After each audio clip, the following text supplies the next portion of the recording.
Hi hello ನಮಸ್ತೆ. ಇವತ್ತು super ಒಂದು ರೆಸಿಪಿ ತೋರಿಸೋಣ ಅಂಥೇಳಿ ಒಂದು ಕೇರಳ ಸ್ಟೈಲ್ ಪರೋಟ ಮಾಡ್ತಾಯಿದ್ದೀನಿ. ಇದನ್ನು ಯಾವ ರೀತಿ ಮಾಡೋದನ್ನು ಹೇಳ್ಕೊಡ್ತೀನಿ ನೋಡಿ. ಫಸ್ಟಿಗೆ ಒಂದು ದೊಡ್ಡದೊಂದು ಬೌಲ್ ತೊಗೊಬೋದು, ಇಲ್ಲಾಂದರೆ ಒಂದು ಅರ್ವಣ ಇಲ್ಲ ಒಂದು ದೊಡ್ಡ ತಟ್ಟೆ ತೊಗೊಂಡ್ರೂ ನಡೆಯುತ್ತೆ. ಅದಕ್ಕೆ ಮೈದಾ ಹಿಟ್ಟು ನೋಡ್ತಾ ಇರೋದು ಅಷ್ಟು ಐಟಮ್ಸ್ಗಳನ್ನ ನಾವು ಹಾಕಬೇಕಾಗತ್ತೆ. ಚಿರುಟಿ ರವೆ ಮತ್ತು ಆಯಿಲ್ ಹಾಕಬೇಕಾಗತ್ತೆ, ಉಪ್ಪು ಹಾಕಬೇಕಾಗತ್ತೆ, ಸ್ವಲ್ಪ ಶುಗರ್ ಏನಕ್ಕೆ ಹಾಕ್ತಾರೆ ಅಂತಂದರೆ ಸ್ವಲ್ಪ ಕ್ರಿಪ್ಸಿಯಾಗಿ ಬರಲಿ ಅಂತೇಳಿ ಶುಗರ್ನ ಯೂಸ್ ಮಾಡ್ತೀವಿ. ಇದಿಷ್ಟನ್ನು ನಾವು ಹಾಕೊಂಬಿಟ್ಟು ನೀಟಾಗಿ ಸ್ಮ್ಯಾಚ್ ಮಾಡ್ಕೋಬೇಕು.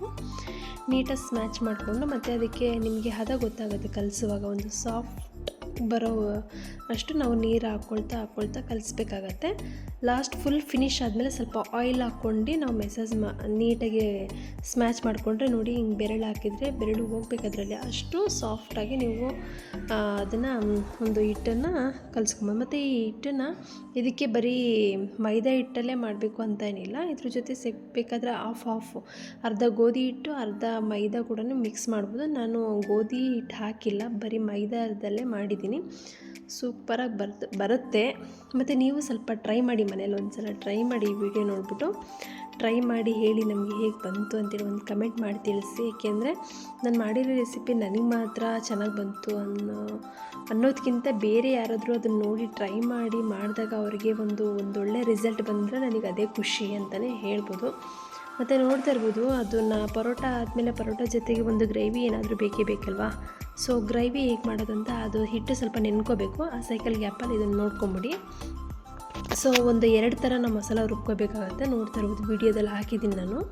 ಆ ವಿಡಿಯೋದಲ್ಲಿ ನೋಡ್ತಾ ಇರ್ಬೋದು ನೀವು, ಒಂದು ಧನ್ಯ, ಆಮೇಲೆ ಮಸಾಲ ಐಟಮ್ಸು, ಸ್ವಲ್ಪ ಬೆಳ್ಳುಳ್ಳಿ, ಕಾಳುಮೆಣಸು, ಆಮೇಲೆ ಈರುಳ್ಳಿ, ಬೆಳ್ಳುಳ್ಳಿ, ಶುಂಠಿ, ಜೀರಿಗೆ, ಇದಿಷ್ಟನ್ನು ಸಪ್ರೇಟಾಗಿ ಒಂದು ಈರುಳ್ಳಿ ಹಾಕಿದ್ರೆ ನಡೆಯುತ್ತೆ. ಒಂದು ಒಗ್ಗರಣೆಗೆ ಇಟ್ಕೊಂಡಿದ್ದೀನಿ, ಒಂದು ಮಸಾಲ ರುಬ್ಬಕ್ಕೆ ಹಾಕ್ಕೊಂಡು ಅದಿಷ್ಟು ರುಬ್ಬಿ ಸಪ್ರೇಟಾಗಿ ತೊಗೊಂಡ್ಬಿಟ್ಟು ಇನ್ನೊಂದು ಮಸಾಲ ರೆಡಿ ಮಾಡ್ಕೊಬೇಕು. ಅದಕ್ಕೆ ಗಸಗಸೆ ಮತ್ತು ಸೋಪಿನ ಕಾಳು ಮತ್ತು ಶೇಂಗಾ ಮತ್ತು ಸ್ವಲ್ಪ ಕಾಯಿ, ಅರ್ಧ ಒಳಗೆ ಸಾಕಾಗ್ಬೋದು. ಒಂದು 5 ಮೆಂಬರ್ಸಿಗೆ ಆಗೋಷ್ಟು ಆಗುತ್ತೆ. ಸೊ ಇದನ್ನು ನೋಡ್ತಾ ಇದ್ದೀನಿ, ಮಿಕ್ಸಿ ಜಾರಲ್ಲಿ ರುಬ್ಕೋಬೇಕು ಫಸ್ಟು.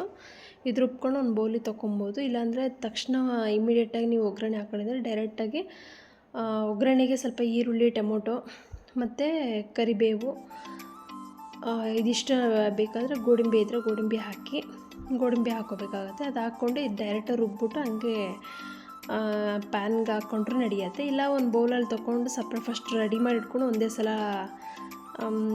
ತವ ಇಟ್ಕೊತೀನಿ ಅಂದರೆ ಹಾಗೂ ನಡೆಯುತ್ತೆ. ನಾನು ಸ್ವಲ್ಪ ಟೈಮ್ ಆಗುತ್ತೆ, ಒಬ್ಬಳೇ ಇದ್ನಲ್ಲ. ಸೊ ಹಾಗಾಗಿ ಒಂದು ಬೌಲಿಗೆ ತಗೊಂಡು ಆಮೇಲೆ ನಾನು ಮಾಡಿರೋ ಅಂಥದ್ದು. ನೋಡ್ತಾ ಇರ್ಬೋದು, ನಾವು ನಮ್ಮನೆ ಒಂದು ಬಾಣಲಿ ಇದೆ. ಸೊ ಆ ಬಾಣಲಿಲೇ ಮಾಡ್ತೀನಿ. ಪ್ಯಾನ್ ಇದ್ದರೆ ಪ್ಯಾನು ಯೂಸ್ ಮಾಡ್ಕೊಳ್ಳಿ ನೀವು, ಪ್ಯಾನಲ್ಲಿ ಇನ್ನೂ ಚೆನ್ನಾಗಿ ಬರುತ್ತೆ. ಸೊ ನಾನು ನಮ್ಮ ಮನೇಲಿ ಬಾಣಲಿ ಇರೋದು, ಬಾಣಲಿಲೇ ಹಾಕ್ತಾಯಿದ್ದೀನಿ ಒಗ್ಗರಣೆ. ನೋಡ್ತಾ ಇರ್ಬೋದು, ಕರಿಬೇವು, ಆಮೇಲೆ ಗೋಡಂಬಿ, ಈರುಳ್ಳಿ ಅದೆಲ್ಲ ನೀಟಾಗಿ ರೋಸ್ಟ್ ಆಗಬೇಕು. ನಿಮಗೆ ಗೊತ್ತಾಗುತ್ತೆ ಹಾಕುವಾಗೇ. ಸೊ ನಾನು ಫುಲ್ ಡೀಟೇಲ್ಲ ತೋರ್ಸೋಕೆ ಹೋದರೆ ತುಂಬ ಟೈಮ್ ಹಿಡಿಯುತ್ತೆ ಅಂತೇಳಿ ಶಾರ್ಟ್ ವೀಡಿಯೋ ಮಾಡಿದ್ದೀನಿ. ಮತ್ತು ಒಬ್ಬರು ಇಟ್ಕೊಂಡ್ರೆ ಚೆನ್ನಾಗಿರುತ್ತೆ. ನಾನೇ ಮಾಡ್ತಿರೋದ್ರಿಂದ ಸ್ವಲ್ಪ ಕೆಲವೊಂದು ಆಚೆ ಈಚೆ ಆಗಿರುತ್ತೆ. ಸೊ ಅಡ್ಜಸ್ಟ್ ಮಾಡ್ಕೊಳ್ಳಿ ಅಂತ ಹೇಳ್ತೀನಿ ಫ್ರೆಂಡ್ಸ್. ನೋಡ್ತಾ ಇರ್ಬೋದು, ರುಚಿಗೆ ತಕ್ಕಷ್ಟು ಉಪ್ಪು ಹಾಕಬೇಕಾಗತ್ತೆ. ಇದಿಷ್ಟು ಆದಮೇಲೆ ಇದಿಷ್ಟು ನೀಟಾಗಿ ಈರುಳ್ಳಿ, ಆಮೇಲೆ ಕರಿಬೇವು, ಗೋಡಂಬಿ ಇದೆಲ್ಲ ನೀಟಾಗಿ ರೋಸ್ಟ್ ಆದಮೇಲೆ ಸ್ವಲ್ಪ ಉಪ್ಪು ಹಾಕ್ಬಿಟ್ಟು ಅದಾದಮೇಲೆ ನಾವು ಟೊಮೊಟೊ ಹಾಕ್ತೀವಿ. ಟೊಮೊಟೊ ನೀಟಾಗಿ ರೋಸ್ಟ್ ಆಗಬೇಕು. ಸೊ ಅದೆಲ್ಲ ನೀಟಾಗಿ ರೋಸ್ಟ್ ಆಗಿ ಸ್ವಲ್ಪ ಆಯಿಲಿ ಬಿಟ್ಕೊಳ್ಳೋದು. ನೋಡ್ತಾ ಇರ್ಬೋದು ನೀವು ವೀಡಿಯೋದಲ್ಲಿ, ನೀಟಾಗಿ ಸ್ಮ್ಯಾಚ್ ಆಗೋವರೆಗೂ ಅದು ಮಾಡ್ತಾನೆ ಇರಬೇಕು. ಮತ್ತು ಆವಾಗಲೇ ರುಬ್ಬಿಟ್ಕೊಂಡಿದ್ವಲ್ಲ ಫಸ್ಟ್ ಮಸಾಲ ಬಂದ್ಬಿಟ್ಟು ಕಾಳುಮೆಣಸು ಮತ್ತು ಶುಂಠಿ, ಬೆಳ್ಳುಳ್ಳಿ ಆ ಥರದ್ದು ಇತ್ತಲ್ಲ, ಈರುಳ್ಳಿ, ಆ ಪೇಸ್ಟನ್ನು ಹಾಕಿ ಸ್ವಲ್ಪ ನೀರು ಹಾಕಿ ಚೂರು ಕುದಿಲಿಕ್ಕೆ ಬಿಡಬೇಕು. ಸ್ವಲ್ಪ ಎಣ್ಣೆ ಬಿಟ್ಕೊಳ್ಳೋವರೆಗೂ. ನೋಡಿ ಎಣ್ಣೆ ಎಷ್ಟು ನೀಟಾಗಿ ಬಿಟ್ಕೊಂಡಿದೆ. ಅದಾದಮೇಲೆ ಇನ್ನೊಂದು ಮಸಾಲ ಇದೆ, ನಾವು ಕಾಯಿ ಮತ್ತು ಶೇಂಗಾ ಅದೆಲ್ಲ ಹಾಕಿದ್ವಲ್ಲ, ಆ ಒಂದು ಥಿಂಗ್ಸ್ನ ಹಾಕಬೇಕಾಗತ್ತೆ. ಇದಾದಮೇಲೆ ಈ ಥರ ನೀಟಾಗಿ ಆದಮೇಲೆ ಆ ಒಂದು ಮಸಾಲನ ನಾವು ಆ್ಯಡ್ ಮಾಡ್ಕೋತೀವಿ. ನೋಡ್ತಾ ಇರ್ಬೋದು ನೀವು, ಈ ಥರದ್ದೊಂದು ಆ್ಯಡ್ ಮಾಡಬೇಕು. ಸೊ ಆವಾಗ ಗ್ರೇವಿ ಒಂದು ಸಲ ತಿನ್ನೋಡಿದ್ರೆ ನೀವು ಕಳೆದೋಗ್ಬಿಡ್ತೀರ ಫ್ರೆಂಡ್ಸ್. ನೀವು ಒಂದು ಸಲ ಟ್ರೈ ಮಾಡಿ. ಈ ವಿಡಿಯೋ ನಿಮಗೆ ಇಷ್ಟ ಆಗುತ್ತೆ ಅಂತೇಳಿ ನಾನು ಭಾವಿಸ್ತಾ ಇದ್ದೀನಿ. ನಾನು ಮಾಡ್ತಿರೋ ರೆಸಿಪಿಗಳನ್ನ ನೀವು ಡೈಲಿ ನೋಡಿ, ಫಾಲೋ ಮಾಡಿ, ಶೇರ್ ಮಾಡಿ ಆದಷ್ಟು. ಹೆಚ್ಚಿನ ಸಂಖ್ಯೆಯಲ್ಲಿ ಸಬ್ಸ್ಕ್ರೈಬ್ ಆಗಲಿ ಅಂತೇಳಿ ನಾನು ಕೇಳ್ಕೊಳ್ತಾ ಇದ್ದೀನಿ ಫ್ರೆಂಡ್ಸ್. ನೋಡಿ ಫೈನಲಿ ಈ ಥರ ಆಗುತ್ತೆ ಗ್ರೇವಿ.